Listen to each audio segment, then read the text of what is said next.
The red dust of the Arizona Territory was a patient predator.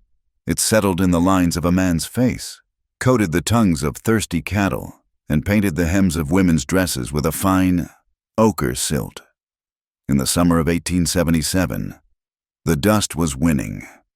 The sun beat down on the town of San Isidro with the flat, hot palm of a blacksmith's glove, and the seasonal creek had shriveled to a cracked, gray scar in the earth. Life itself had contracted, pulling inward to the town's single, stone-lined well, a dark, cool throat that promised survival one bucket at a time. Eleanor Hart felt the dust in her own throat as she dismissed the last of her pupils from the one-room schoolhouse. The air was too thick with heat to hold a lesson. She watched the children trudge away, their small forms wavering in the afternoon glare, and felt a familiar ache of helplessness. At 23, she carried more burdens than most. She was the town's teacher, but by necessity, she had also become its healer. Her mother, a woman who trusted the earth more than she did most people, had taught her the language of herbs and roots, a knowledge that felt more like a birthright than a skill. Here, where the nearest real doctor was 2 days' ride away and rarely sober when he arrived, her knowledge was a quiet currency, traded for a sack of flour or a dozen eggs. She walked from the schoolhouse toward her small adobe home at the edge of town. Her steps measured, she passed the Kincaid Mercantile, where Martha Kincaid stood in the doorway, fanning herself with a lace-edged fan. Martha's gaze was as sharp and cool as a needle. She was the self-appointed arbiter of decency in San Isidro, a woman whose piety was a weapon she wielded with practiced ease. Eleanor offered a polite nod, which Martha returned with a slight, tight narrowing of her eyes. Martha and her circle believed a woman's place was defined by marriage, children, and the church. Eleanor, unmarried, childless, and more comfortable in the company of plants than people, was an unsettling anomaly. Further down the dusty track, Sheriff Abel Crow stood talking with Silas Pike. Pike was a railroad man, with a face full of angles and a gaze that seemed to tally the value of everything it landed on. He had been buying up parcels of dry land around San Isidro for months, a venture most folks found foolish. Sheriff Crow, a man whose spine seemed to be forged from the same iron as his star, laughed at something Pike said, a short, harsh bark of a sound. The sheriff's justice, Eleanor had long observed, often aligned with the interests of men like Pike. He was a bulwark for property and profit, not necessarily for people. Reaching her home, Eleanor went straight to the small, fenced garden at the back. It was her sanctuary. Here, rows of hardy, drought-resistant plants grew yarrow and comfrey, shepherd's purse and willow bark. She knelt, her fingers testing the soil. It was as fine and dry as ash. Using a gourd, she carefully ladled a share of her own water ration onto the base of each plant, whispering to them like old friends. This was her true work. This was where she felt whole. The town could have its whispers and its judgments. The earth was honest. It gave back what you put into it, a simple, profound transaction that made more sense to her than all the sermons preached in San Isidro's small, sun-baked church. The frantic pounding on her door came just as the sun began to bleed across the western sky. It was the mayor's boy, his face pale with panic under a layer of grime. His mother, he gasped, was in a bad way. She had given birth an hour ago, and the bleeding would not stop. The midwife was old and frightened, her own skills exhausted. Eleanor grabbed her leather satchel of dried herbs and tinctures and followed the boy at a run. The air in the mayor's small house was thick with the scent of fear and blood. The mayor himself, a man usually full of bluster and importance, stood twisted with worry in the main room, while a cluster of women, Martha Kincaid at their center, huddled near the doorway, whispering prayers that sounded more like judgments. In the dim bedroom, the scene was dire. Sarah, the mayor's wife, lay pale as bleached linen against the sweat-soaked sheets, her eyes glassy and unfocused. The old midwife wrung her hands, muttering about God's will. Eleanor ignored them all. She moved to the bedside, her voice low and calm as she spoke to Sarah. Though she doubted the woman could hear her, she worked quickly, her hands sure and practiced. From her satchel, she took a bundle of dried shepherd's purse and steeped it in the last of the hot water from the kettle, creating a potent, dark tea. While it cooled, she crushed yarrow leaves, mixing them with a little cornstarch to make a poultice. She could feel the eyes of the other women on her back. She heard Martha Kincaid's sharp whisper from the doorway. She says she is using herbs. What devil's work is this? Eleanor did not turn. She did not acknowledge them. She lifted Sarah's head gently and helped her drink the bitter tea. Then, with a quiet efficiency that seemed to command the room, she applied the poultice. She held Sarah's hand, feeling the weak, thready pulse beneath her fingers. She spoke to her of cool water and green fields, of anything other than this hot, suffocating room. For a long time, nothing happened. The only sounds were the mayor's ragged breathing from the other room and the faint, rhythmic creak of the floorboards as the women shifted their weight. Then, slowly, miraculously, the bleeding began to subside. Color, faint at first, then more certain, returned to Sarah's cheeks. Her breathing deepened, becoming less shallow, more regular. The crisis had passed. Eleanor had pulled her back from the edge.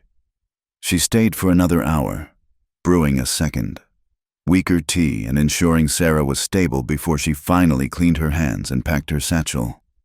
When she emerged from the bedroom, the mayor grasped her hands, his eyes wet with tears, stammering his thanks. But the cluster of women had not moved. Their faces were not filled with relief, but with a strange mixture of awe and suspicion. Martha Kincaid stepped forward, her expression unreadable. "It was a miracle," she said, her voice carrying through the quiet house. "A truly unnatural recovery." She made the sign of the cross, a gesture that was meant to look pious but felt like an accusation. In the days that followed, the whispers followed Eleanor like a shadow. They started in the sewing circle, moved to the mercantile, and found their way to the pews on Sunday. She did not use medicine. They said she used charms. The speed of Sarah's recovery was not a blessing, but a sign of something dark and uncanny. Eleanor felt the change in the way people looked at her. The polite nods were replaced with averted eyes. Mothers pulled their children a little closer when she passed. The gratitude she might have expected had curdled into fear. The very knowledge that had been a quiet currency was now being treated as contraband. The fear found a voice in Silas Pike. A week after Sarah's recovery, one of his cattle, part of a small herd he kept in a pen near the common well, was found dead. Then another the next day. They were lean, thirsty animals to begin with, but Pike saw his opportunity. He strode into the saloon, his face a mask of righteous anger, and declared the well was tainted. He did not have to say by whom. Everyone knew. He was talking about the schoolteacher. He said to the sheriff in the mercantile the next morning, his voice loud enough for all to hear. Ever since she worked her strange cure on the mayor's wife, the water has tasted wrong. He said she had an evil tongue, that her whispers to the plants in her garden were incantations that had soured the earth. It was a preposterous claim, but in the heat and the dust and the simmering fear of the drought, it found fertile ground. People were thirsty, and they were scared. They needed someone to blame. Sheriff Crow listened, his face impassive. He looked at the worried faces of the townspeople gathered in the store. He looked at Pike, a man whose railroad promised to bring money and power to the territory. He said he would look into it. It was a politician's answer, a promise that meant nothing. He would not challenge a man like Pike for the sake of a quiet, unmarried schoolteacher.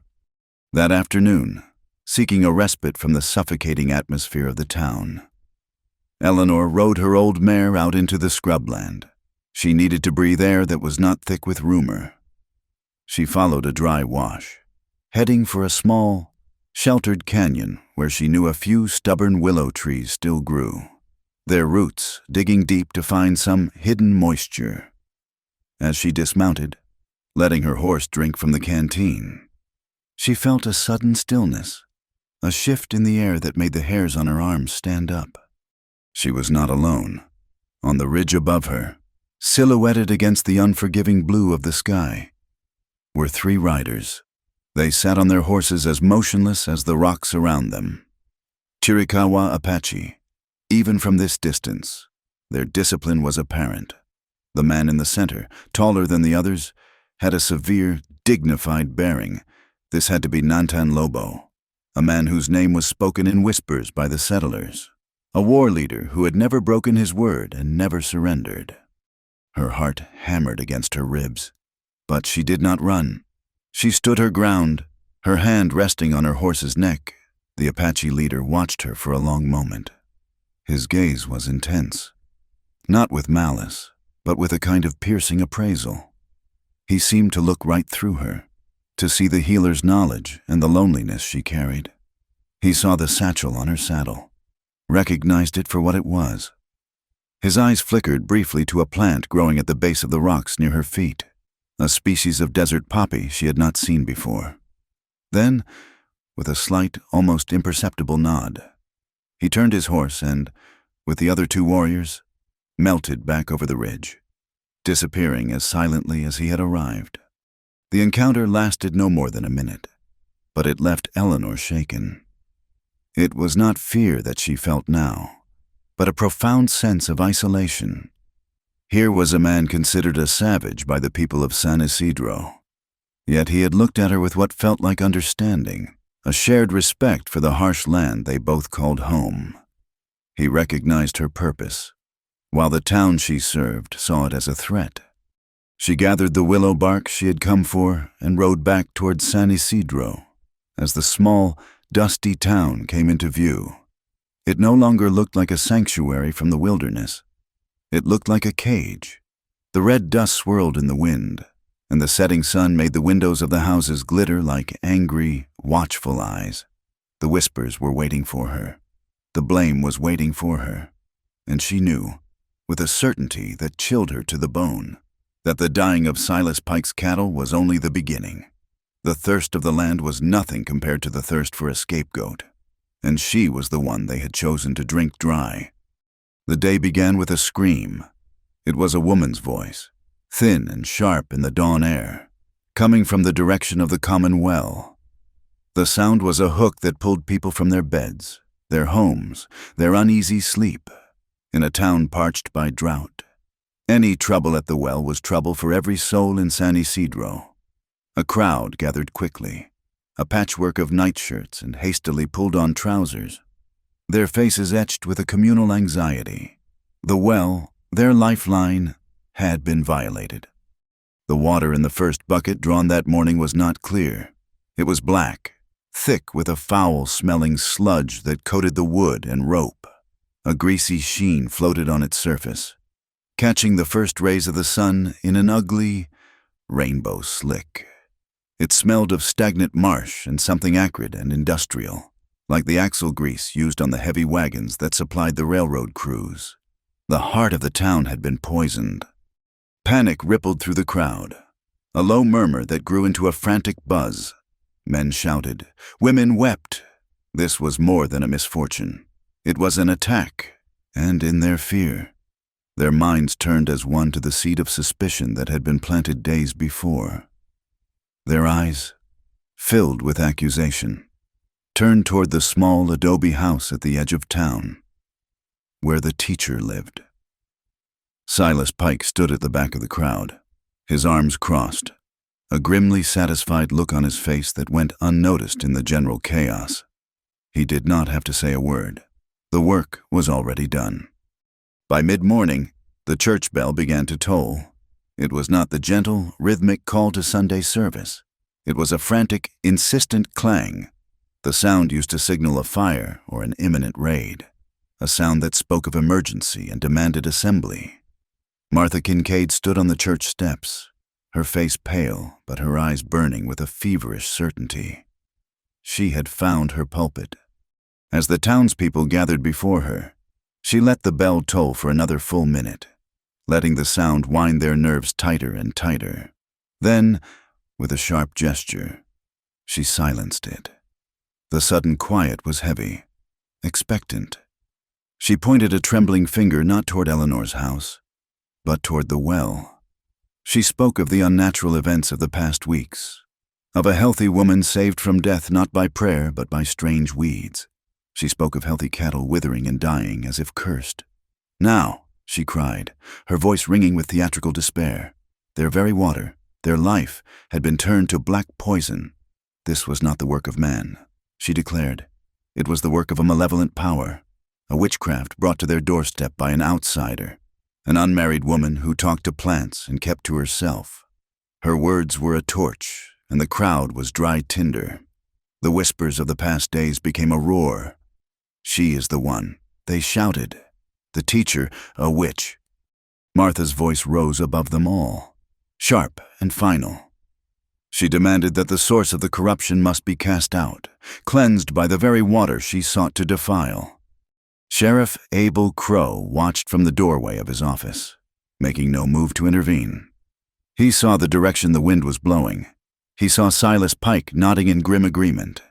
He saw the fear and fury on the faces of the people. This was not a matter of law. It was a matter of public will, and he had no intention of standing against a tide that served the interests of powerful men. He would let the storm break. As dusk fell, the mob, no longer a collection of neighbors but a single creature with many heads, moved. They carried torches and lamps, their flickering lights casting long, dancing shadows that turned familiar streets into a landscape of menace. They surged toward Eleanor's small house, their boots kicking up the red dust. They did not knock. The door splintered inward under the weight of several shoulders, and they poured into her quiet, orderly home. Eleanor stood by her small hearth, a book in her hands. She had heard the bell, heard the rising anger of the crowd. She was afraid, but a core of stillness within her refused to let the fear take root. She would not give them the satisfaction of her terror. She faced them with a calm that seemed to enrage them further. Hands grabbed at her, pulling her from her home, away from the scent of drying herbs and wood smoke, and into the night air thick with hate. They dragged her through the town, a procession of righteous fury. They were taking her to the flats south of the settlement, a low-lying area where the shrunken creek sometimes pooled, creating patches of treacherous, sucking mud. It was an old, cruel logic they followed, a remnant of a darker time. They would give her a trial by water. If she sank, she was innocent. If the foul mud rejected her, she was a witch. The night was cold, a sudden, sharp drop in temperature that often followed the hottest days. The wind swept down from the high desert, cutting through Eleanor's thin dress. The torchlight illuminated a scene of primitive madness. She was shoved forward, stumbling at the edge of a wide, dark patch of marshy ground. The mud bubbled with trapped gases, and the cold was a living thing that rose from it. They forced her forward, into the freezing, clinging mire. The mud sucked at her ankles, her calves, cold and heavy as a burial shroud. She struggled to keep her footing, the thick slurry pulling her down. A man from the crowd, emboldened by the frenzy, lunged forward to push her deeper, but his own boot was caught. He twisted, his legs sinking deeper into the mud, and let out a cry of pain and surprise. The mob's attention fractured for a moment, their victim momentarily forgotten in the face of this new, immediate problem. Their righteous crusade had stumbled into a simple, natural trap. It was in that moment of confusion that the sound came. It was not the shouting of the mob or the cry of the trapped man. It was the rhythmic, steady beat of horse hooves on hard, dry ground, coming from the low hills that bordered the flats. The townspeople turned, their torchlit faces full of alarm. At the edge of the light, a line of riders appeared, materializing from the darkness. Chiricahua, Apache. They were not charging. They sat on their horses, still and silent, watching the chaotic scene with an unnerving discipline. At their head was Nantan Lobo.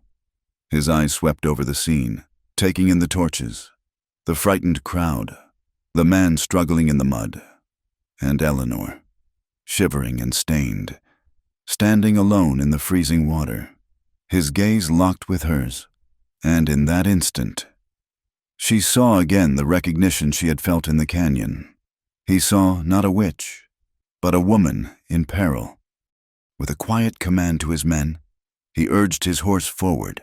The mob fell back, their courage failing in the face of the silent, formidable warriors. Nantan Lobo did not ride toward the trapped townsmen. He rode directly to Eleanor. He guided his horse into the edge of the marsh, the powerful animal stepping surely where the man had floundered. He reached down, and without a word, he unslung a heavy, soft buckskin blanket from his saddle. He leaned low, wrapping it around her shivering shoulders, covering her in its warmth and the scent of leather and wild sage. As he did, another man from the town, perhaps the husband of the woman whose life Eleanor had saved, surged forward, a whip in his hand, a last, desperate act of defiance. The whip cracked through the air. Nantan Lobo did not flinch. He simply shifted his position, his own body taking the blow across his back, the sound a flat, ugly slap in the sudden silence. The crowd was utterly still now, shocked into submission by this unexpected intervention. The whip holder stared, his arm frozen in the air. Nantan Lobo ignored him completely. His focus was on Eleanor. With an effortless strength, he pulled her from the mud's grasp and lifted her onto the horse. Seating her in front of him, he held her securely, the warm blanket a cocoon against the biting wind and the hateful stares. He turned his horse, his warriors falling into formation around him, a silent, disciplined escort. He did not look back at the townspeople, at their sputtering torches and their thwarted rage. He rode away from them, into the vast, cold darkness of the high desert, carrying the woman they had condemned. Eleanor, weak with cold and shock, leaned against him, feeling the steady strength in his back where the whip had fallen. The lights of San Isidro dwindled behind them, and for the first time in a long time, she felt not the chill of fear, but the faintest spark of a terrifying, impossible hope. Her life had been saved, but her fate had been irrevocably altered. Turned away from everything she had ever known, and toward a future as unknown and wild as the land itself. The first thing Eleanor became aware of was the warmth. It was a deep, penetrating heat that soaked into her chilled bones, chasing away the memory of the freezing mud. She was lying on a soft pile of furs inside a structure made of bent branches and animal hides, a wickiup, and the warmth came from a small, controlled fire burning in a pit at its center. The air smelled of wood smoke, roasted meat, and the clean, herbal scent of the buckskin blanket that was still wrapped around her. The frantic terror of the night before felt distant, a fever dream. A woman with a kind, wrinkled face looked in, saw that she was awake, and entered with a bowl of warm stew. She said nothing, simply placed the bowl beside Eleanor and retreated, her movements fluid and economical. Eleanor sat up slowly. Her body ached, but the violent shivering had stopped. She ate the stew, which was rich with rabbit and wild roots, and felt life returning to her. When she stepped outside, she found herself in a small, hidden encampment. The wickiups were nestled in a narrow canyon, the steep rock walls providing perfect cover and protection from the wind. It was a place of profound quiet. The only sounds, the crackle of the campfires and the soft murmur of the Apache language. The people moved with a purpose and grace that made the frantic energy of San Isidro seem clumsy and loud. No one stared at her, but she felt their awareness, a constant, peripheral observation. Nantan Lobo stood near the canyon mouth, speaking with two of his warriors. He was not a large man, but he possessed a stillness that gave him an immense presence. He saw her, and for a moment their eyes met across the camp. He gave a short, almost imperceptible nod, not of greeting, but of acknowledgement. Before turning back to his men, the welt from the whip was a dark line visible on the buckskin of his shirt. The sight of it sent a pang of shame and a strange, unwelcome flicker of connection through her. Her attention was drawn to a persistent, wet cough coming from a wickiup near her own. Over the next day, she saw a young woman emerge from it again and again, her face tight with worry, carrying a small child who wheezed with every breath. The child's face was flushed with fever. Eleanor recognized the sound immediately. It was the tightening grip of pneumonia, a deadly affliction, especially for the very young. She watched for another half a day, her healer's instinct battling with her caution. She was a guest here, a stranger brought in from the enemy's world. To interfere could be seen as a great offense, but to stand by and watch a child suffer, and perhaps die, was a violation of her own deepest principles. Finally, she could bear it no longer. She approached Nantan Lobo as he checked the fletching on a new arrow. She spoke quietly, without preamble. "The child, your sister's son, is very sick. His lungs are filling. I can help." He did not look up from his work, but his hands stilled. His silence was heavy, a wall she had to push against. The warriors nearby had stopped their own tasks, their faces hardening with suspicion. "We have our own medicine, people," he said, his voice low and flat. "Your medicine is strong," she replied, choosing her words with care. "But this is a sickness I know. I have seen it many times. Please, let me try." He finally raised his head, his dark eyes searching her face, looking for deceit, for arrogance. He saw only a quiet, desperate sincerity. He thought of the whip, of how she had stood her ground against the mob. He gave a single, sharp nod. The child's mother, a young woman named Chi, looked at Eleanor with terrified, hostile eyes when Nantan Lobo brought her to the wickiup. But the leader's word was law. She stepped aside, clutching her small son, Sani, to her chest. Eleanor worked as she had in the mayor's house, with a calm focus that shut out the fear and suspicion around her. She built up the fire, placing a pot of water on to boil, from her own satchel, which one of the warriors had retrieved from her horse. She took a precious handful of dried thyme and dropped it into the steaming water. Then she took a piece of willow bark, given to her by the old woman who had first brought her food, and began to grind it to a fine powder with a smooth stone. She made a tent of a spare blanket over the sick child and the pot of steaming thyme, creating a small space filled with medicinal vapor to ease his breathing. She mixed the willow bark powder with a little water to make a paste and gently coaxed a small amount into the boy's mouth. She sat with him for hours, re-steaming the water, applying cool cloths to his forehead, and speaking to him in a low, soothing tone. The women of the camp watched from a distance. One, a young woman named Hosda, stood with her arms crossed, her face a mask of undisguised resentment. She was a fierce protector of their traditions and saw Eleanor's presence and her white man's medicine as a poison. By morning, the change was undeniable.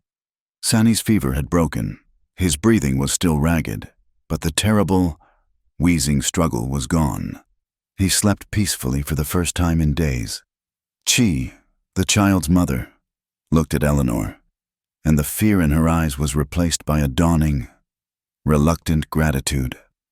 Later that day, Sani's grandmother, the same old woman who had given her the stew, sat down beside Eleanor. The woman's hands were gnarled but incredibly deft. She took a collection of fine, sharp fish bones and, with sinew thread, began to show Eleanor how to bind them together to create a splint, one that was light, strong, and perfectly contoured to a limb. It was a trade, knowledge for knowledge. A bridge of understanding was being built, one fragile thread at a time. Eleanor's quiet competence did not go unnoticed by Nantan Lobo. He saw the way she moved, the respect she showed for their ways even as she practiced her own. He saw that her spirit was as resilient as the tough desert plants she seemed to know so well. He began to speak to her, not in long conversations, but in short, practical observations about the weather, or the tracks of a deer. He started leaving a piece of roasted meat or a handful of piñon nuts for her by her wickiup in the mornings. She, in turn, began to see the man beneath the stoic leader. She saw the gentleness with which he spoke to the children, the deep lines of worry on his face when he thought no one was watching, the immense burden of keeping his people safe in a world that wanted them erased. One evening, she saw him rubbing his back, a faint grimace of pain on his face. She approached him with a small clay pot. "I made a salve," she said, "for the whip mark, comfrey and arnica. It will help." He hesitated for only a second before turning his back to her. He pulled his shirt aside, and she applied the cool, soothing balm to the angry red welt. Her touch was gentle, professional, but it was an act of profound intimacy in the quiet of the canyon. They did not speak, but the air between them thickened with an unspoken understanding. While this fragile trust was growing in the Cochise stronghold, a different story was being woven in San Isidro. Martha Kincaid, her voice trembling with manufactured horror, told anyone who would listen that the gentle schoolteacher had been brutally abducted by the Apache. She described a raid that never happened, a struggle that did not occur. She painted Eleanor as a martyr and Nantan Lobo as a savage demon. Her story fanned the flames of fear and hatred, transforming the town's guilt over their own actions into a righteous call for vengeance. Silas Pike nurtured this fire for his own purposes. In the smoky confines of the saloon, he tacked a crudely written notice to the wall. He offered a handsome reward in gold coin for the return of the teacher, and a second, larger sum for the head of any Apache warrior found with her. He was turning the town's fear into a private army of bounty hunters. He knew the railroad would need the water that fed the deep aquifer beneath the Apache lands, and this was the perfect excuse to clear them out. Eleanor knew nothing of this. Her days in the canyon took on a peaceful, rhythmic quality. She helped the women gather edible roots, learned the names of the constellations in the clear desert sky, and felt a sense of belonging she had never known in San Isidro. Yet her mind kept returning to the poisoned well. The mystery of it gnawed at her. It was not magic, it was malice. One evening, sitting by the central fire, watching the flames dance, her mind drifted back to the last moments of peace in her own home, just before the mob arrived. She had been looking out her window, and had seen Sheriff Crow and Silas Pike talking in the street. An image surfaced in her memory, as clear and sharp as a photograph. She saw Silas Pike's boots. They were expensive, well-made boots, but they had been caked in mud. Not the red, dusty mud of the town, or even the dark, silty mud of the creek flats. It was a black, greasy mud, the kind she had seen on the workers at the railroad construction site miles up the valley. The same black, greasy sludge that had been poured into the well. The acrid smell, the industrial slick. It was not a curse that had poisoned the water. It was axle grease and coal slurry, deliberately, methodically dumped into the town's only source of life. And it had been done by the man who was now offering a reward for her rescue. She looked up from the fire, her eyes wide with the sudden, terrible clarity of the truth. She was not a witch. She was a witness. And the knowledge she now held was far more dangerous than any accusation of witchcraft. The realization settled upon Eleanor not with a crash, but with a quiet, dreadful certainty that chilled her more than the desert night. It was the mud on Silas Pike's boots.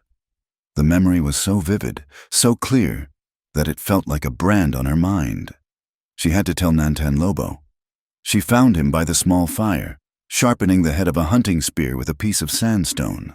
The firelight played over the strong lines of his face, a face that had become a strange anchor of safety in a world turned upside down. She explained it quickly, her voice low and urgent, the words tumbling out. She described the black, greasy mud, the faint chemical smell she had dismissed at the time, the exact consistency of the sludge that had been pulled from the well. It was not the mud of the plains or the creek. It was the refuse of the railroad, the waste from the construction camp up the valley. Nantan Lobo listened without interruption, his hands never ceasing their steady, rhythmic work on the spearhead. When she finished, he was silent for a long moment, his eyes on the flames. Doubt flickered in the faces of the warriors nearby. A woman's memory of mud on a man's boots seemed a flimsy thing to risk their lives on. But Nantan Lobo had learned to trust her quiet observations. He had seen the truth in her eyes when she spoke of the sick child, and he saw it there now. He tested the keen edge of the spearhead with his thumb, then looked up at her. "We will go at dawn," he said. "Just the three of us, you, me, and Toes. We will travel fast and see if your memory holds true." Toes was a scout, a man who seemed to be made of the same sun-baked earth and sinewy yucca as the land itself. His eyes missed nothing, and he moved with a silence that was unnerving. Before the sun had fully risen, they were mounted and moving, slipping out of the stronghold and into the vast, open territory. Eleanor had ridden these lands before, but never like this. With Toes in the lead, she saw the desert not as a beautiful, empty expanse, but as a book filled with stories. He pointed to a displaced stone, the faint scuff of a shod horse, a bent blade of grass. Reading the recent history of the trail, they did not ride toward the railroad camp itself, which would be well guarded, but followed a parallel course. Seeking the tracks Eleanor was certain they would find. It was Toes who found the first clear sign, a set of deep ruts cutting away from the main supply trail, heading toward the low hills that bordered San Isidro's water table. The tracks were old, made some weeks ago, but they were unmistakably those of a heavy wagon. Eleanor dismounted, her heart pounding. As she examined the ground, she found what she was looking for, a dark, greasy stain on the soil, and nearby, the discarded lid of a tin of axle grease. The evidence was undeniable. They followed the tracks, which led them into a narrow, winding canyon. The air grew still and close. The silence here was different from the peace of the stronghold. It was a watchful, waiting silence. And then they saw it. It was a crude dam, an ugly scar of felled trees, rock, and packed earth thrown across the narrowest point of the gully. It blocked the slow, underground seep of water that fed the springs and, ultimately, the town's well. A shallow, stagnant pool had formed behind the dam, and from it, a newly dug channel diverted the captured water away, in the direction of Pike's Railroad. It was a theft of life, slow, secret, and utterly ruthless. Pike was not just framing her. He was strangling the town for his own profit, and using her as the convenient distraction. Rage, cold and pure, washed through Eleanor. All the fear and humiliation she had endured coalesced into a single point of burning indignation. She had the proof. Now she just had to get it back to someone who would listen. The crack of the rifle shot was like a physical blow, echoing off the canyon walls in a deafening clap of sound. A chip of rock exploded from the cliff face just above Eleanor's head. Nantan Lobo reacted instantly, a blur of motion. He dragged her from her horse and shoved her behind a cluster of boulders, his voice a low, urgent command. "Stay down." Another shot whined past, then a third. They were pinned, caught in the perfect ambush. Toes, who had been further ahead, cried out and slumped over his horse's neck. The animal shied, and the scout tumbled to the sandy ground. Nantan Lobo laid down a covering fire with his own rifle, the shots spaced, deliberate, aimed not to waste ammunition but to make the attackers keep their heads down. "Go to him," he yelled to Eleanor over the gunfire. Without a second thought, she began to crawl, staying low, the hot sand scraping at her elbows and knees. Bullets kicked up dust around her. The world shrank to the few feet of ground in front of her and the still form of the wounded scout. She reached him, her hands going immediately to the dark, wet stain spreading across his thigh. The bullet had torn through the flesh, and he was losing blood fast. She ripped a long strip from the hem of her petticoat, her healer's mind taking over, pushing the fear away. She needed pressure. She folded the cloth into a thick pad and pressed it hard against the wound, her hands quickly becoming slick with his blood. Tos groaned, his face pale and beaded with sweat. She spoke to him, her voice low and steady, though she was not sure if he could hear her. The shooting from the ridge above them stopped. Nantan Lobo had either silenced one of the gunmen or forced them to move. The sudden quiet was almost as terrifying as the noise. After a tense, seemingly endless wait, Nantan Lobo made his way to them. Moving in a low crouch, the ambushers were gone. For now, they had been driven off, but they would be back, or they would be waiting on the trail. They could not go back the way they came. Tos's leg was bad. Eleanor had stopped the worst of the bleeding, but the wound needed to be properly cleaned and stitched. They needed a safe place. As Nantan Lobo lifted his wounded friend and carried him to the shelter of an overhang, Eleanor's mind was racing. "We have to go back," she said, her voice tight with urgency. "We have the proof, the dam, the tracks. I can go to the mayor, to the sheriff. They will have to listen to me now." Nantan Lobo looked at her, his expression grim. "They will not listen," he said, his voice quiet but firm. "The sheriff stood by while the mob came for you. Pike has lined his pockets. They do not want truth. They want what is easy." He gestured to the canyon walls. "They sent men with rifles to guard this secret. Do you think they will let you speak it in the middle of town? You will not get a trial. Eleanor, you will get a rope before you can say 10 words. "But we cannot let him get away with it," she insisted, her frustration boiling over. "He is destroying the town, destroying everything, and they are blaming me." "I know, but you will not help anyone if you are dead." They stared at each other. A man who had known a lifetime of broken treaties and false words, and a woman whose belief in justice was being shattered against the hard rock of reality. The conflict between them was a chasm. He was right. She knew. To walk back into San Isidro alone would be suicide, but to do nothing felt like a betrayal of every person she had ever taught or healed. Then, a compromise began to form in her mind. A desperate, risky plan. "There is one man," she said slowly. "Father O'Rourke, the priest. He is a good man. He is not afraid of Martha Kincaid or in the pocket of Silas Pike. He believes in what is right." Nantan Lobo considered this. A priest was still a white man, but he was not a man of money or guns. There was a chance. So they made a plan. Nantan Lobo would send 2 of his best men back to the stronghold.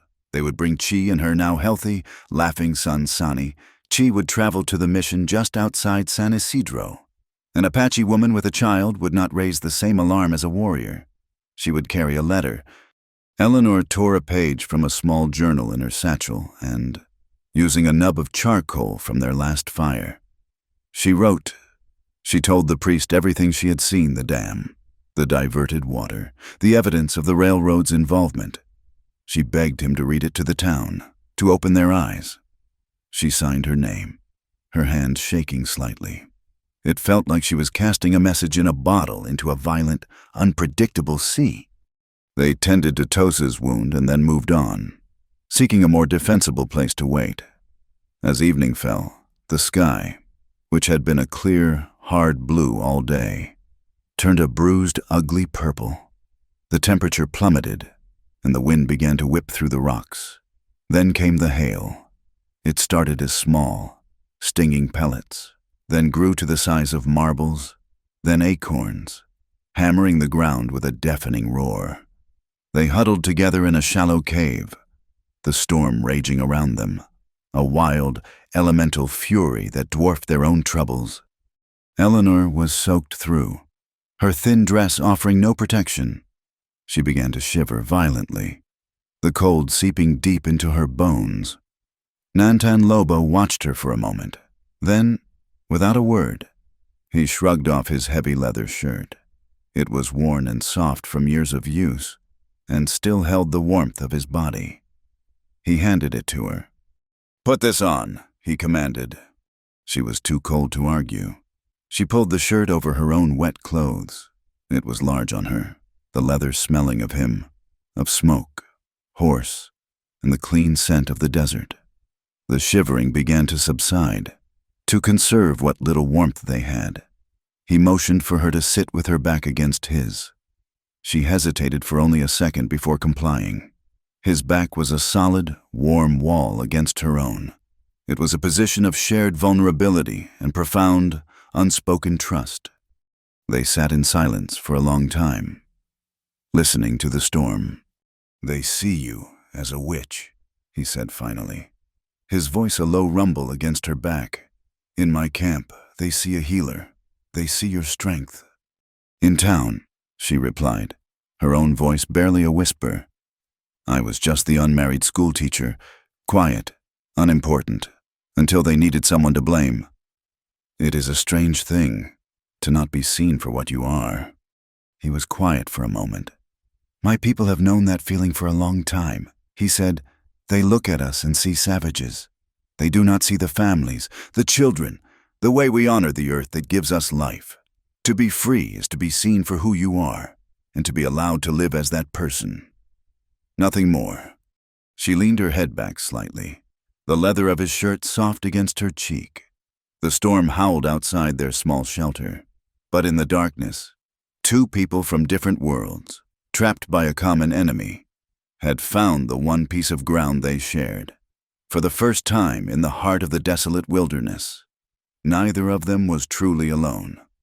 The journey back to the Chiricahua stronghold was slow and arduous. Toes, grimacing with pain but stoic, was carried on a travois pulled by Eleanor's horse. Nantan Lobo moved with a heightened, predatory awareness, his eyes constantly scanning the ridges, his ears attuned to the slightest unnatural sound. The canyon ambush had changed everything. This was no longer just a matter of a poisoned well. It was a silent, undeclared war. Back in the relative safety of the camp, Chi was dispatched with the letter and her son, Sani, as planned. She was a mother traveling with her child, a sight common enough to pass without immediate alarm. Eleanor watched her go, a knot of helpless anxiety tightening in her stomach. She had placed her faith, and potentially Chi's life, in the hands of a priest and the brittle conscience of a town that had already condemned her. In San Isidro, the church bell rang on a weekday morning. The sound was not the frantic alarm of the mob, but the steady, solemn summons to Mass. The townspeople, their own wells still unusable, and their tempers frayed by the continued hardship of the drought, gathered with a mixture of curiosity and resentment.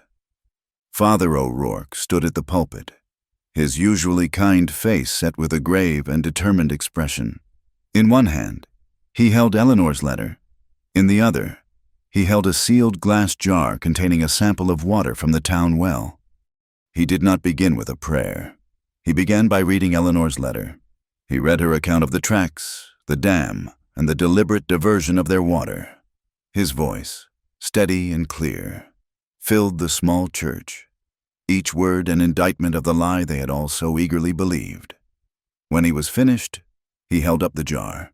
The water inside was dark, and a black, greasy sludge had settled at the bottom. He unscrewed the lid, and the faint but unmistakable smell of industrial waste tainted the air. "This is not the work of witchcraft," he declared, his voice rising with passion. "It is the work of greed.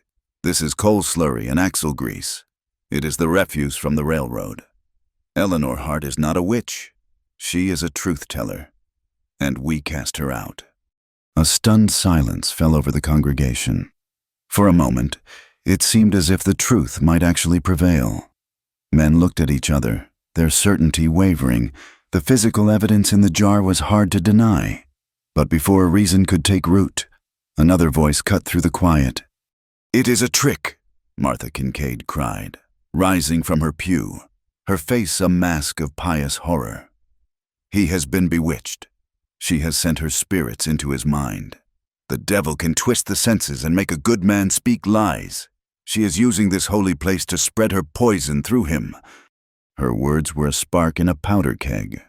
The crowd, already unsettled and primed for supernatural explanations, seized on her accusation. It was easier to believe in a bewitched priest than to believe they had been so profoundly, cruelly deceived by one of their own. The murmur of agreement began to swell, a dark tide of fear and superstition rising once more. Sheriff Abel Crow, who had been standing at the back of the church, stepped forward. He did not address the evidence. He addressed the chaos. Now, that is enough," he said, his voice calm and authoritative. "We will have order.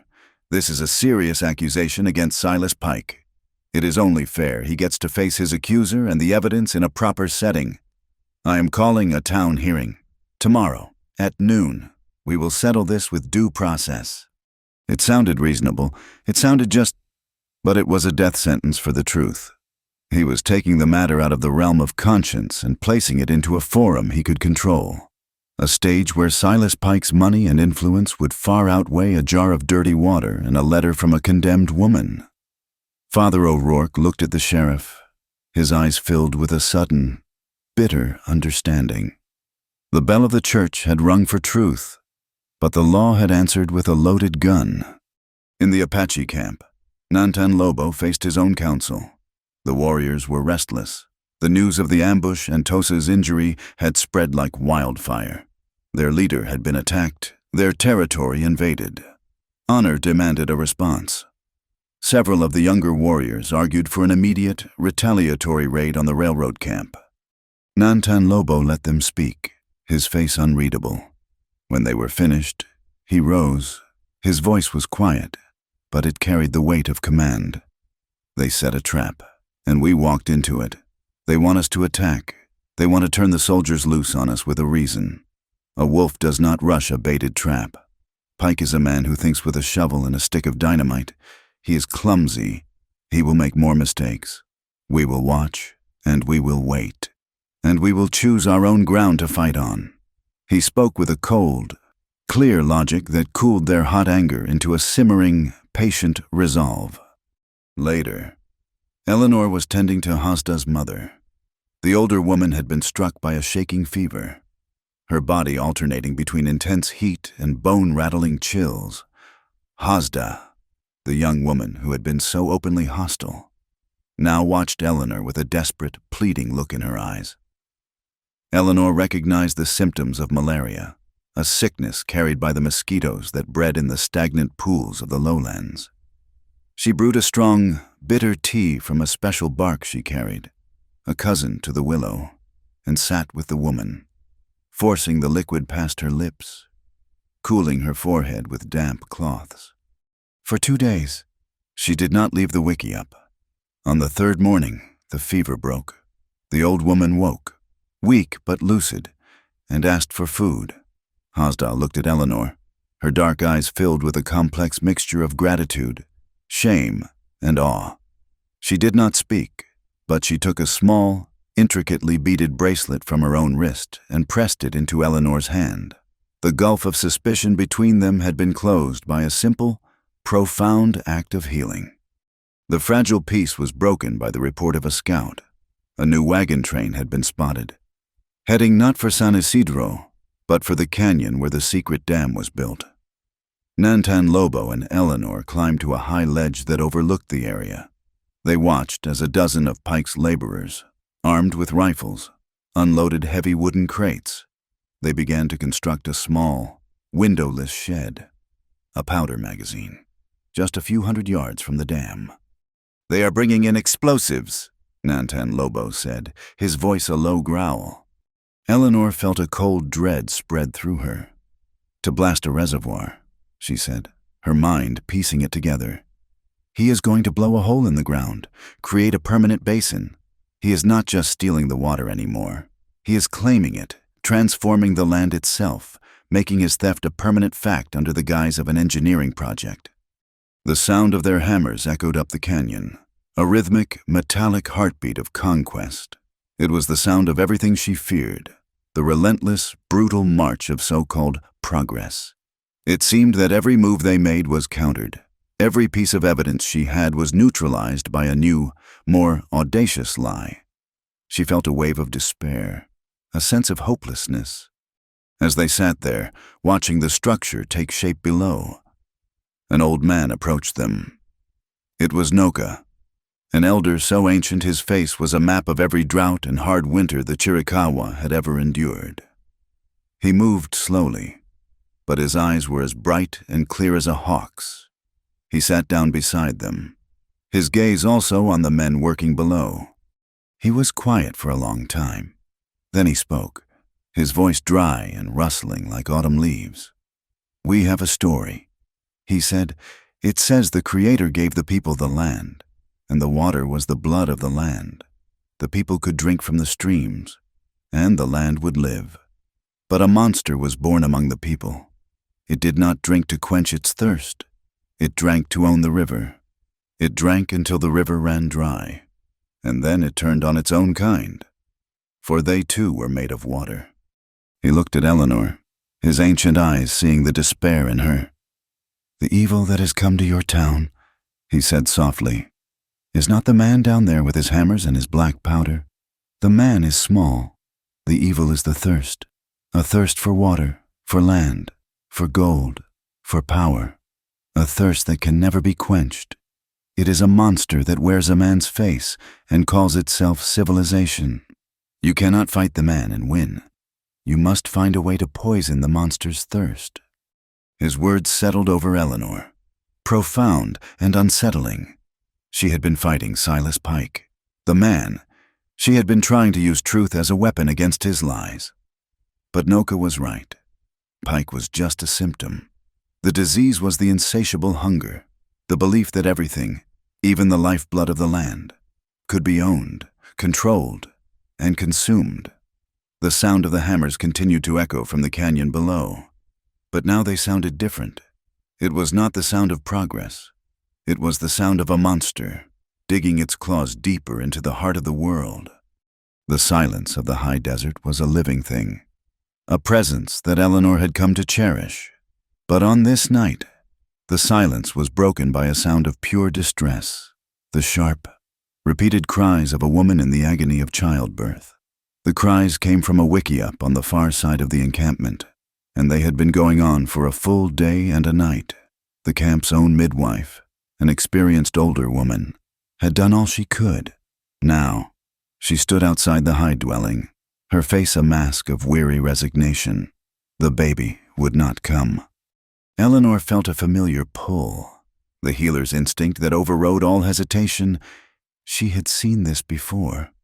A baby turned wrong in the womb.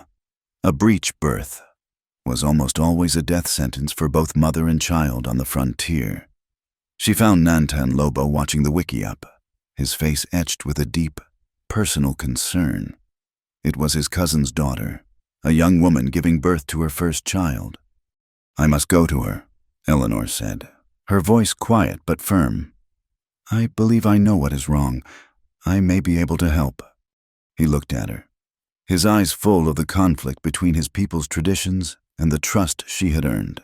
He had seen her save his nephew's life. He had seen her cure a fever that their own medicines had not touched. He gave a single, decisive nod, and together they walked to the wickiup. The air inside was thick with fear and exhaustion. The young mother, little more than a girl, was nearly spent, her face pale and slick with sweat. Her husband knelt beside her, his hand clutching hers, his face a mirror of her pain. Eleanor spoke to them in a low, calm voice. She did not have many words of the Apache language, but her tone was universal. It spoke of competence and compassion. With gentle, expert hands, she examined the young woman. Her fears were confirmed. The baby was positioned feet first, an impossible birth.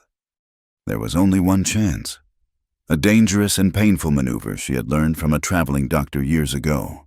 It required skill, strength, and a great deal of luck. She explained what she had to do, using gestures and the few words she knew, her meaning made clear by the gravity of her expression. The young husband looked to Nantan Lobo, who stood at the entrance. Nantan Lobo held the man's gaze and gave a slight nod. The decision was made. For the next hour, Eleanor worked with a focused intensity that seemed to push back the very walls of the wickiup. It was a harrowing, intimate struggle, a battle of will and knowledge against the brute force of a natural process gone wrong. She ignored the pain of her own muscles, the sweat that stung her eyes. She spoke constantly to the young mother, her voice a steady anchor in a sea of agony. And then, with a final, desperate effort, she felt the baby turn. The path was cleared. Moments later, the sharp, healthy cry of a newborn filled the small space, a sound of impossible triumph. It was a boy. When Eleanor emerged from the wickiup, exhausted but victorious, she found the entire camp waiting. They had been standing vigil, their faces illuminated by the flickering light of the central fire. In the profound silence, the baby's cry was a signal of a miracle. The midwife stepped forward and embraced her, a gesture of profound respect. Hazda, who now watched Eleanor with an unwavering loyalty, smiled a brilliant, relieved smile. That night, the council fire burned high. It was not a council of war, but one of community. The elders sat in a place of honor, their faces impassive but their eyes full of a deep, knowing wisdom. The warriors, the women, the children, all were gathered. The new father, his face still shining with awe, stood and spoke of the woman who had saved his wife and his son. He called her a name in his own tongue, a name that meant she who brings life from the edge. When he was finished, Nantan Lobo rose to his feet. The firelight carved his face from the darkness, all sharp angles and solemn strength. The entire camp fell silent, their attention fixed upon their leader. He looked not at the elders, but directly at Eleanor, who sat among the women, her heart beating a slow, heavy rhythm. Her own people saw her with fear. He began, his voice clear and strong, carrying to every corner of the circle. They saw a woman with knowledge and called it a curse. They took a brand of iron and marked her soul with the name of a witch. He paused, letting the weight of his words settle. We see her with different eyes. We see a woman with courage. We see a healer whose hands are guided by a spirit of life. The town branded her a witch. He turned, his gaze sweeping over his people, his voice ringing with a fierce, protective pride. But I call her my miracle, and I choose her as my wife. A collective gasp went through the crowd, followed by a low murmur of assent. This was more than an honor. It was a binding declaration, an unbreakable vow made before the entire nation. It placed Eleanor under his direct, personal protection. An attack on her was now an attack on him. Noka, the ancient elder, rose slowly to his feet. He held a simple leather cord, strung with small, round beads of a brilliant, sky-blue turquoise. He approached Eleanor and, with a gentle reverence, he tied it around her wrist. "The stone is the color of the sky and the water," he said, his voice a dry whisper. "It is the color of life in a dry land. You are one of us now. A wife is not a possession. She is a partner. She walks beside her husband, not behind him. Her voice is heard in council. Her wisdom helps to guide his hand." Eleanor looked down at the cool, smooth stones against her skin. She was stunned, overwhelmed. She looked up at Nantan Lobo, searching his face. This was not a proposal born of romance in the way her people understood it. It was a political alliance, an act of justice, a shield forged in a fire of honor. And yet, looking into his steady, unwavering gaze, she saw something more. She saw the profound respect he had spoken of. She saw the man who had sat back to back with her in a storm, who had taken a whip for her. She knew this was a bond of deeper truth than any she had ever known. She gave a small, formal nod of acceptance. Later, in the quiet of his wickiup, the one that was now theirs, the weight of the night settled upon them. The grand public declaration gave way to a quiet, private reality. He did not approach her with the demands of a husband, but with the quiet care of a guardian. He built up the fire, the simple domestic act a comfort in the charged silence. "You did not have to do that," she said softly, her voice barely disturbing the stillness. He looked at her, his expression serious. "Yes," he said, "I did. My people are now your people. Your safety is my honor. It is the law." "And it is my honor to accept," she replied. "I will not be a burden." "You have never been a burden," he said. "You have been a blessing." He came and sat beside her, not touching, but close enough that she could feel the warmth radiating from him.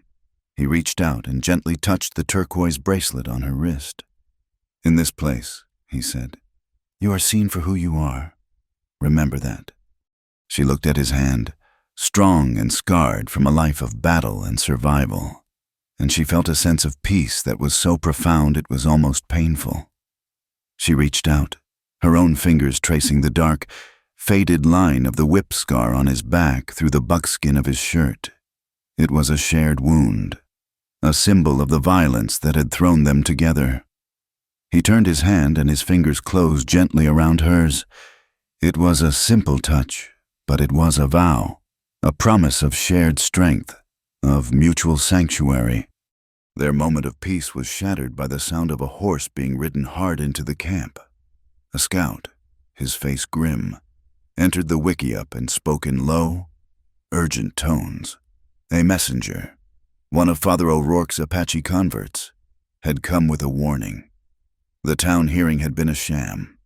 Pike had produced forged documents and paid witnesses. The town, led by Sheriff Crow, had declared Eleanor a fugitive and an accomplice to the Apache. A posse, reinforced by a territorial patrol, was being formed. They were not coming to arrest her. They were coming to exterminate the nest of savages they believed were holding her captive. They would ride for the dam at first light, to secure the new reservoir and begin their hunt. Nantan Lobo stood, the quiet healer replaced in an instant by the war leader. He looked at Eleanor, his face a hard mask. The time for waiting was over. The monster was no longer just drinking their water. It was coming to burn their home. "We have a choice," he said, his voice low and dangerous. "We can retreat, pull back deep into the mountains where they will never find us, or we can go to the dam. We can meet them on our own terms. We can stop this evil at its source." He did not make the decision alone. He looked at her, the woman he had just named his wife, his partner. Her voice was now part of the council. Her fate, and the fate of his people, rested on the answer. The choice between survival and justice had to be made, and it had to be made now. The choice was not a choice at all. To retreat was to let the lie win, to let the monster of thirst swallow the world behind them. "We fight," Eleanor said, her voice quiet but ringing with a finality that matched his own. Not for revenge, for the truth. The plan was forged in the pre-dawn chill, a desperate strategy whispered over a low-burning fire. It was a union of two worlds, a fragile alliance born of a common enemy. The Apache warriors, led by Nantan Lobo, would be the spear, but they needed a voice inside the town. That voice came in the form of Father O'Rourke and a burly, silent man named Caleb, the town blacksmith. The priest's messenger had arranged a secret meeting in a dry wash miles from either the town or the Apache camp. Caleb was a man whose hands were stained with the soot of his trade, his forearms thick as oak limbs. He had known Eleanor since she was a girl. He had watched her tend to his own wife's lung fever, and he had seen the goodness in her. The story of the dam, relayed by the priest, had ignited a slow-burning fire in his belly. He had seen Pike's men, seen their arrogance, and he had felt the wrongness of it all. "Our target is not the men," Eleanor explained to the small, mixed group huddled in the darkness. "It is the proof. Pike keeps records. A man like that is proud of his schemes. He will have a logbook in the construction office by the dam, detailing his expenses, his payroll. It will show the payments to his hired guns, and I am willing to bet it will show payments to Sheriff Crow." The plan was to create a diversion. A small group of Apache warriors would draw the attention of the main guard patrol away to the east. In the confusion, a smaller team, Nantan Lobo, Eleanor, Caleb, and the priest, would slip into the camp and secure the book. It was a wild gamble, a prayer against a hurricane. They moved under the cover of a sky bruised with the promise of a storm. The air was heavy, charged with an electric tension that mirrored the state of their own nerves. As they neared the canyon, they could see the raw, ugly gash of the construction site, the half-finished reservoir, and the ominous squat shape of the powder magazine. The diversion worked perfectly. Shouts and a spatter of distant gunfire from the east drew most of Pike's men away from the main camp. The few guards left behind were lazy, confident in their numbers. Nantan, Lobo, and Caleb moved like shadows, disabling the two sentries with silent, brutal efficiency, using fists and knife hilts, not blades. The office was a rough plank shack. Inside, a lantern cast a pool of yellow light over a desk littered with maps and papers. And there it was, a thick, leather-bound ledger. Eleanor seized it, her fingers flipping through the pages. It was all there, dates, names, and figures that painted a clear picture of Silas Pike's conspiracy, payments to hired gunmen, and a recurring coded entry next to a series of large withdrawals of C. Abel Crow. They had it. They had the poison that could kill the monster's thirst. But as they turned to leave, the doorway was filled by a large silhouette. Sheriff Crow stood there, a shotgun held loosely in his hands, his face a mixture of surprise and cold fury. Behind him stood the men of the Territorial Patrol, rifles at the ready. Well, look what we have here, Crow said, a slow, ugly smile spreading across his face. The witch, the savage, and a couple of traitors. I knew you would be trouble. Father should have run you out of town a long time ago. Put the book down, Eleanor, the sheriff commanded. Let us not have any more trouble than we need to. Eleanor clutched the ledger to her chest. No, she said, her voice shaking but defiant. The whole town is going to see this. They are going to see you for what you are. Crow's smile vanished. He raised the shotgun. That is a shame. The world exploded into noise and chaos. Nantan Lobo threw himself at Eleanor, pushing her to the floor as the shotgun blast tore a hole in the wall where she had been standing. Caleb overturned the heavy oak desk, creating a makeshift barricade. Father O'Rourke, his face pale but resolute, began to pray, his words a strange counterpoint to the sharp crack of rifles. The shack was a death trap, splintering under the barrage of bullets from the patrol. Nantan Lobo returned fire with his revolver, his shots precise, aimed to suppress, not to kill indiscriminately. A bullet ricocheted off the iron stove, and Nantan Lobo cried out, a sharp intake of breath. He slumped back against the wall, his hand going to his side, where a dark stain was already spreading. Eleanor scrambled to him, the ledger forgotten for a moment. She tore open his shirt. The bullet had gouged a deep, bloody furrow along his ribs. It was not fatal, but it was bleeding badly. The chaos of the gunfight faded into a dull roar in her ears. She became a pillar of calm in the heart of the storm. She pressed a wad of cloth from her petticoat against the wound, her hands steady, her voice low and reassuring as she spoke to him, telling him to breathe, to stay with her. He looked at her, his face tight with pain, but his eyes were filled with a fierce, burning trust. She was his wife, his partner, and in that moment of violence and terror, she was his anchor. As if summoned by the gunfire, the heavens broke open. The wind, which had been building all day, began to howl through the canyon, a low, mournful shriek. Rain came down not in drops but in solid, wind-driven sheets, turning the dusty ground to instant mud. And then came the lightning. A bolt of pure, white fire tore through the sky, striking the top of a tall pine tree on the ridge. The tree exploded into splinters. A second bolt followed, and a third, walking its way down the canyon wall. There was a deafening, earth-shattering crack, a flash of light so brilliant it bleached the world white for a second. It had struck the powder magazine. A geyser of flame and smoke erupted from the small shed. The explosion itself was contained, but the concussion was immense, a physical blow that shook the very foundations of the canyon. A deep, groaning sound came from the dam, the sound of immense pressure finding a weakness. A web of cracks spread across its earthen face. Water, dark and angry, began to weep, then pour from the wounds. The dam was failing. The shooting stopped. The men on both sides stared in horror at the groaning, cracking structure. If it went, a wall of water would scour the canyon clean and then roar down the valley, directly toward San Isidro. They had all, in their petty conflict, awakened a force of nature that would consume them all without prejudice. "We have to release the pressure," Nantan Lobo grunted, trying to push himself up. "The main spillway, there is a release valve." Caleb pointed to the base of the dam, where a torrent of water was now gushing. "There is an emergency pin," he shouted over the roar of the wind and the failing structure. "In the service tunnel.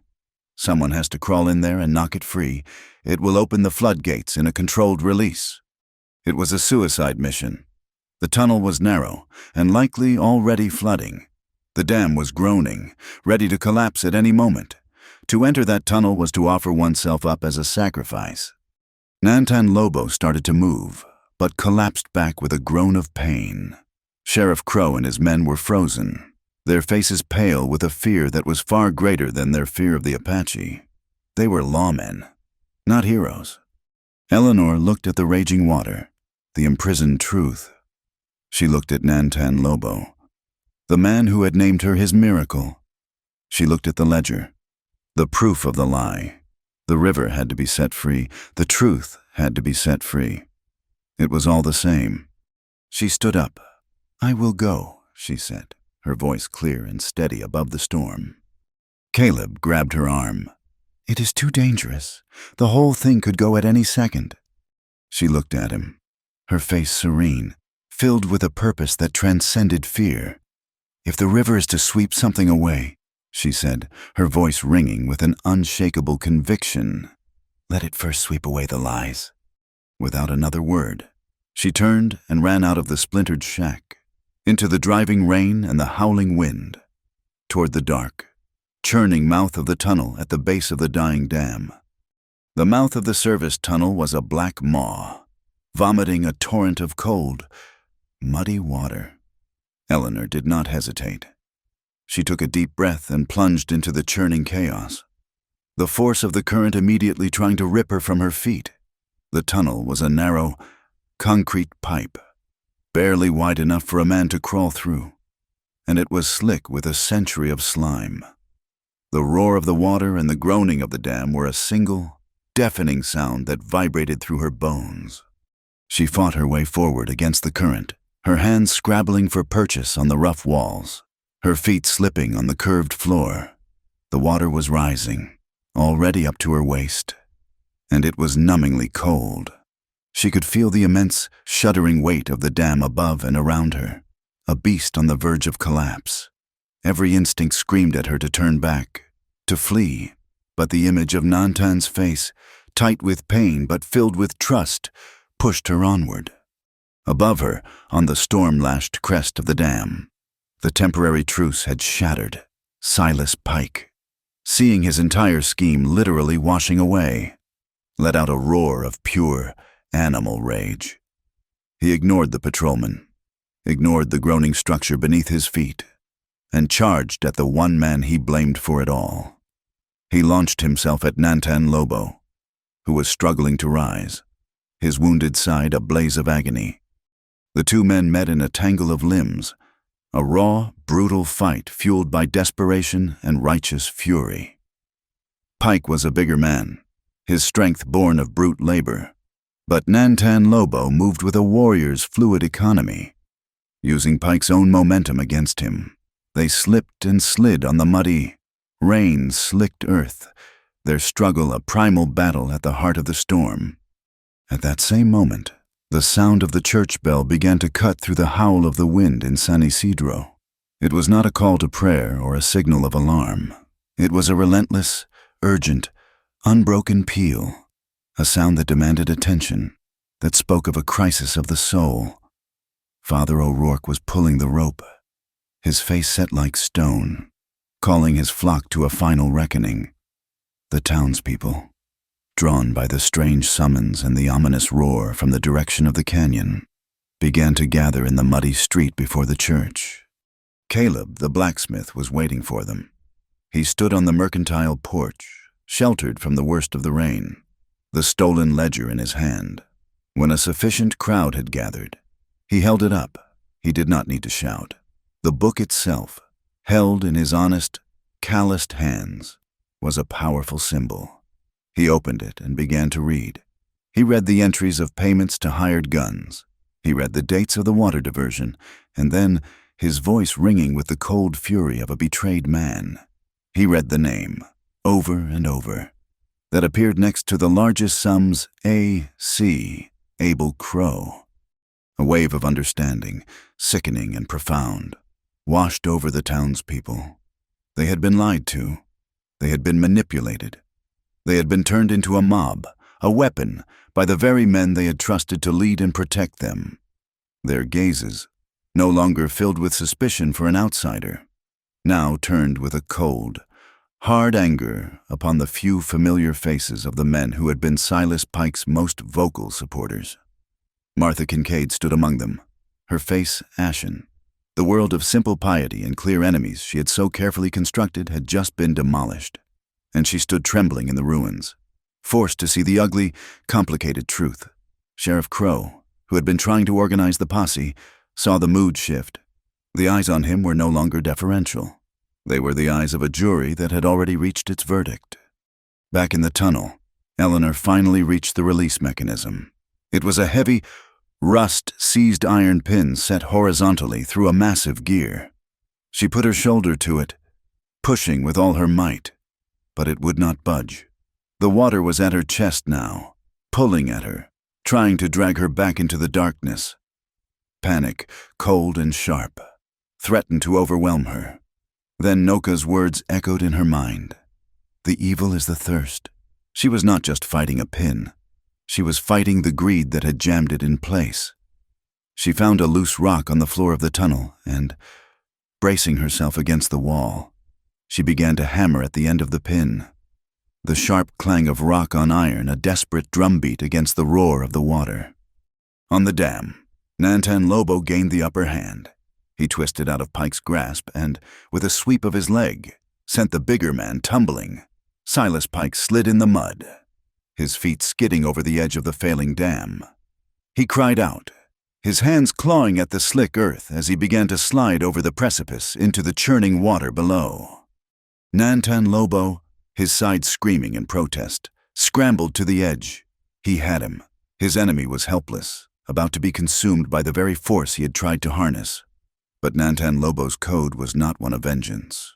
It was one of honor. He lay flat on the mud and reached down, his hand outstretched. "Take my hand," he shouted over the storm. Pike stared up at him, his face a mask of disbelief and terror. He saw not a savage, but a man offering him a life he did not deserve. He reached up and grabbed Nantan Lobo's wrist. Nantan Lobo pulled, his muscles straining. For a second, it seemed that the moment of grace might just win. But as Pike was pulled onto solid ground, his other hand came up, a knife clutched within it, glinting in the stormlight. He lunged, aiming for Nantan Lobo's exposed throat. The crack of a rifle shot echoed across the dam, sharp and final. It did not come from the patrol. It came from the rocks above the construction site. Silas Pike froze, a look of profound surprise on his face. The knife fell from his hand. He looked down at the dark red stain spreading across his chest, then collapsed, lifeless, into the mud. Nantan Lobo looked up, on the ridge, holding a smoking rifle. Stood Hazda. She had followed them, a silent, watchful guardian. She had seen the treachery and had acted without hesitation to save the leader who had shown her own family compassion. At that exact moment, deep inside the earth, the rusted pin finally gave way. With a groaning shriek of tortured metal, it shot free. The massive floodgate opened, and a controlled, thundering torrent of water erupted from the spillway, releasing the pressure on the dam. The great, groaning structure shuddered, and then held inside the tunnel. Eleanor was picked up by the sudden, violent surge and thrown back, tumbling end over end in the dark, churning water, toward the light. She was spat out of the tunnel mouth into the raging spillway, gasping for air, her lungs burning. She managed to grab hold of a half-submerged willow tree as the current tried to pull her downstream. She held on, weak and shivering, as the freed river roared past her.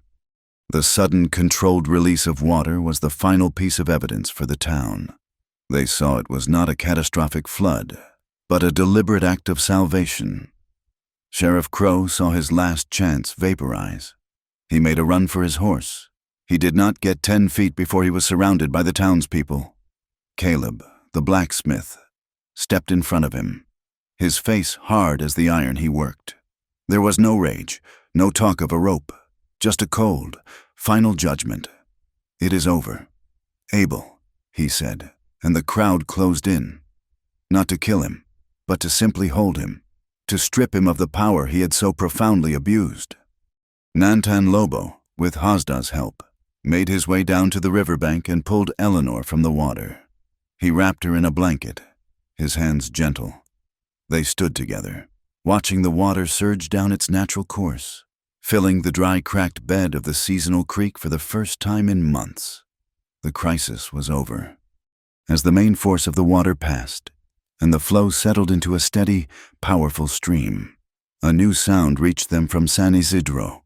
It was the sound of children, whooping with joy as they saw the life-giving water return. They ran to the creek banks, splashing and celebrating.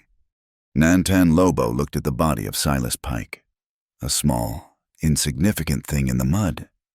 Then he looked at Sheriff Crow being led away by the silent, determined townspeople. He turned to Father O'Rourke, who had made his way to them. "Bloodshed," Nantan Lobo said, his voice quiet but clear over the sound of the running water, "does not make the water sweet again." The storm had passed. The dark clouds were breaking apart, and a sliver of clean, blue sky appeared on the horizon. The air smelled of rain and wet earth, the smell of absolution and a new beginning. The truth, like the river, was finally running free. The aftermath of a storm is a world of strange, quiet clarity. The air, washed clean of dust and gunpowder, felt thin and new. The sound of the restored creek, a lively, gurgling music, replaced the roar of the flood and the crack of rifles. In this new, quiet world, the living had to tend to the dead. They buried them on a low hill overlooking the valley, a place where the morning sun would touch first. There were 2 graves, side by side. One held a young Chiricahua warrior, a boy named Taza, who had been struck by a stray bullet in the initial diversionary attack. The other held a railroad laborer, a man named Miller, who had been caught in the crossfire at the dam. In death, they were no longer Apache or white. They were just 2 young men who would not see another sunrise. The ceremony was a mixture of 2 cultures, a somber, unpracticed dance of shared grief. Father O'Rourke spoke words of comfort from his holy book, his voice thick with sorrow. Noka, the Apache elder, burned a bundle of sage, its purifying smoke drifting over both graves. A blessing for their journey to the spirit world. The people of San Isidro and the people of the stronghold stood on opposite sides of the open graves, a gulf of silence and centuries of mistrust between them.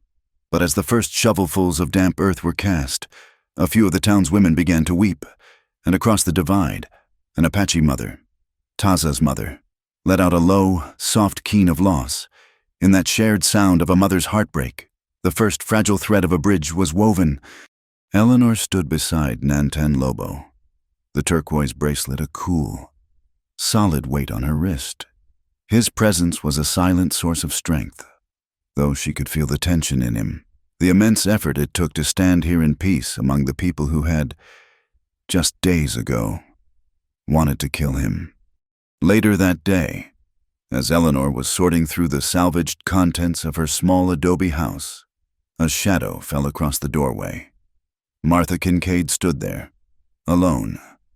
Her black dress was immaculate, as always, but her face was stripped of its usual mask of pious certainty. She looked older, her features sharpened by a truth she could no longer deny. Eleanor braced herself for an accusation, a final, bitter condemnation. But Martha did not speak for a long moment. She simply looked around the small, sparse room at the neatly stacked books and the bundles of drying herbs. "I saw what I wanted to see," Martha said finally, her voice low and brittle, devoid of its usual ringing authority. "I saw a world that was simple, good and evil, godly and godless."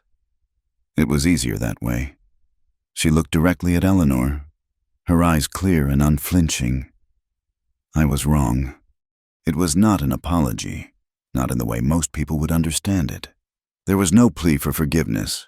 It was a stark, unadorned confession, an admission of a profound and willful blindness. It was, for a woman like Martha Kincaid, an act of immense, painful courage. Eleanor found she had no words of comfort or absolution to offer. She simply nodded, a slow acknowledgement of the truth that had been spoken between them. It was enough. Martha held her gaze for another second, then turned and walked away, her back as straight and rigid as ever. But her world, and Eleanor's, had been irrevocably altered. The town's own reckoning was swift and decisive. In a meeting held in the now clean and sunlit town square, Caleb the blacksmith stood before his neighbors. He did not need to raise his voice. He simply nominated a new man for the office of sheriff, a quiet rancher known for his fairness. The vote to remove Abel Crow, who sat watching from the jail cell where his own deputies had locked him, was unanimous. Justice, it turned out, did not always need a rope. Sometimes, it was as simple and as powerful as a community reclaiming its own voice. It was Father O'Rourke who showed them the path forward. At that same meeting, he proposed the creation of a water committee. He argued that the creek, the lifeblood of the entire valley, belonged to no single group. It had to be shared. He called for a council with 4 seats, one for the town of San Isidro, one for the Chiricahua Apache, one for the church to act as mediator, and one for the railroad laborers, who were now without a leader and in need of a new contract for their work. The first meeting of the committee was a stiff, awkward affair. It was held in the shade of a great cottonwood tree that stood halfway between the town and the Apache lands. Caleb sat for the town. Nantan Lobo sat for his people. Father O'Rourke sat for the church. And a weary, pragmatic foreman named Jones sat for the laborers. They did not speak of friendship or forgiveness. They spoke of acre feet and flow rates, of fair shares for cattle and for crops. They were not building a brotherhood. They were building a treaty, a practical, working peace, grounded not in sentiment, but in the shared, desperate need for survival. Eleanor found her own peace in rebuilding. Her old schoolhouse felt haunted by the memory of the mob. With Caleb's help, and the help of a few of the now friendly railroad men, she built a new structure on a small, pleasant patch of land right beside the restored creek. It was larger than the old one, with a new, sturdy plank floor and wide windows that let in the light. One side was the school, with its slates and benches. The other side was her clinic, with a clean cot and shelves for her herbs and remedies. It was a house of learning and a house of healing. Her 2 callings finally united under one roof. One afternoon, as she was planting a small garden behind the new building, a figure approached.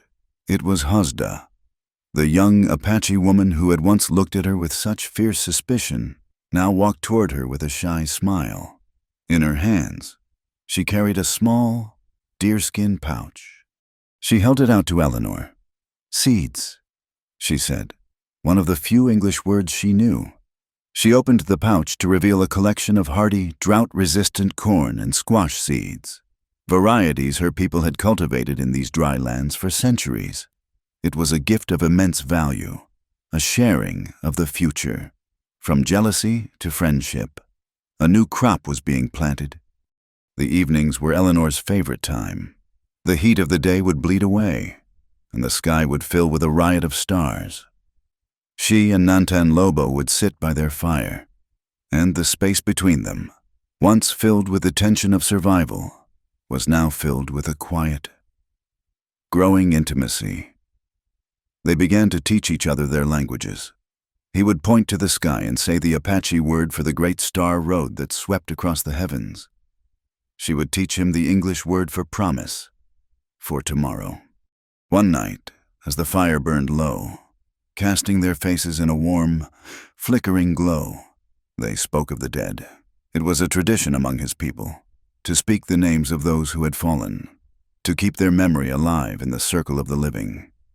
Nantan Lobo spoke the name of Taza, the young warrior. He told a story of the boy's first successful hunt, his pride and his skill. Eleanor, in turn, spoke the name of Miller, the laborer. She had not known him, but she spoke of his lonely grave on the hill, of a man who had come west seeking a better life and had found only a violent end. They were not speaking of enemies or allies. They were just speaking of men, of lives cut short. There was no hatred in their voices, only a deep, profound sorrow for the waste of it all. The fire crackled, sending a shower of sparks up into the vast, dark sky. The circle of its light was a small, warm island of shared memory in the great, silent desert. They were two people from two different worlds, scarred by the same conflict, now finding their way forward, not by forgetting the past, but by learning how to remember it together. A year passed, the seasons turned, and the land, given back its lifeblood, began to heal itself. The creek, which had been a scar of cracked mud, now flowed with a steady, year-round pulse, its banks turning a vibrant, hopeful green. Cottonwood and willow saplings took root, their leaves whispering in the breeze, the railroad.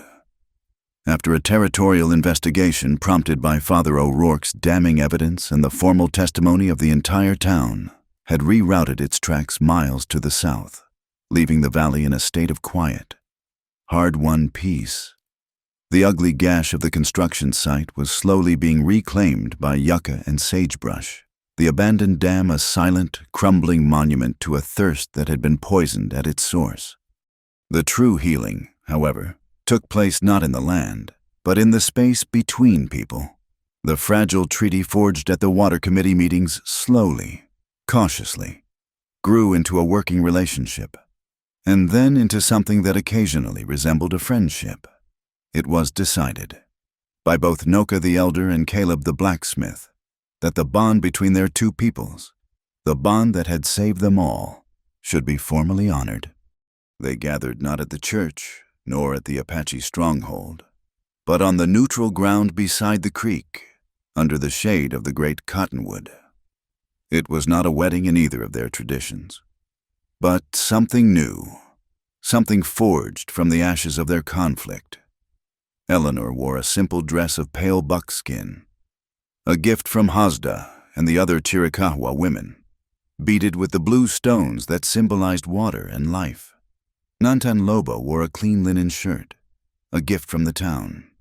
Caleb stepped forward, his face scrubbed clean, but his hands still bearing the proud, permanent stains of the forge. He held a small, simple ring of hammered silver, its surface imperfect and beautiful, reflecting the light like a sliver of the moon. He had made it himself, melting down his own silver coin. He spoke, his voice rough but steady. "A ring has no end," he said, looking at Nantan Lobo and Eleanor. "It is a promise that does not break." He handed the ring to Nantan Lobo, who took Eleanor's hand and slid it onto her finger. Then Noka came forward. He held the turquoise bracelet he had given Eleanor on the night she had become Nantan Lobo's wife in the eyes of the Apache. He spoke in his own language, his words translated by a young warrior who had begun to learn English at Eleanor's school. This cord binds two people, but it also binds two nations. Her courage is our courage. His honor is your honor. Let this bond be as strong as the mountain and as clear as the water that gives us all life. He gently retied the bracelet on her wrist, its blue stones resting beside the gleam of the silver ring. It was a joining of two worlds, a promise made in two languages, witnessed by two peoples who now shared a single future. That future took shape in the small building beside the creek. Eleanor's school and clinic became the heart of the new community. In the mornings, the benches were filled with a mix of children. Settlers' sons and daughters sat beside Apache boys and girls, their heads bent together over shared slates.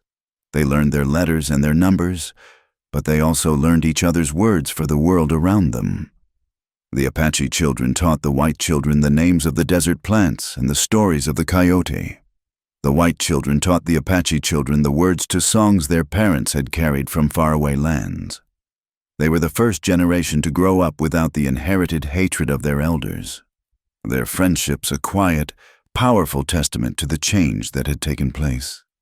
In the afternoons, the clinic was a place of healing.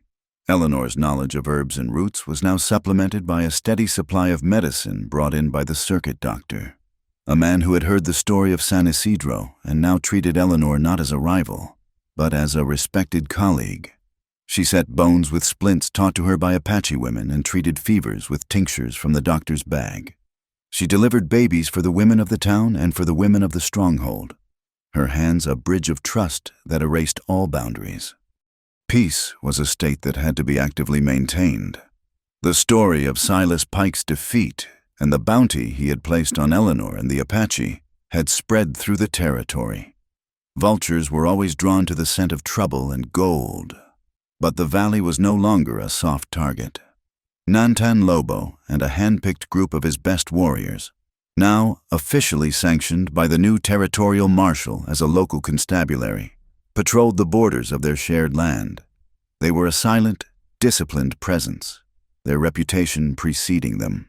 The few bounty hunters who drifted into the territory looking for easy money soon heard stories of the war leader and his fearsome trackers, and of a town that stood with the Apache, and they quietly drifted away again, seeking easier prey. One evening, as the sun set, casting long shadows across the valley and painting the surface of the creek with strokes of gold and crimson, Eleanor and Nantan Lobo walked along its banks. A year of shared life had softened the sharp edges between them, creating a comfortable, unspoken understanding. He knew from the set of her shoulders when she was tired. She knew from the look in his eyes when he was worried about the lack of rain. They were partners in every sense of the word. She stopped and looked down at the clear water flowing over the smooth, time-worn stones. The reflection that looked back at her was of a woman she barely recognized from the timid, lonely schoolteacher who had arrived in this dusty land so long ago.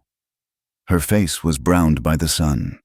Her hands were capable and sure, and on her wrist, the silver ring and the turquoise beads rested together, a symbol of her impossible, beautiful life.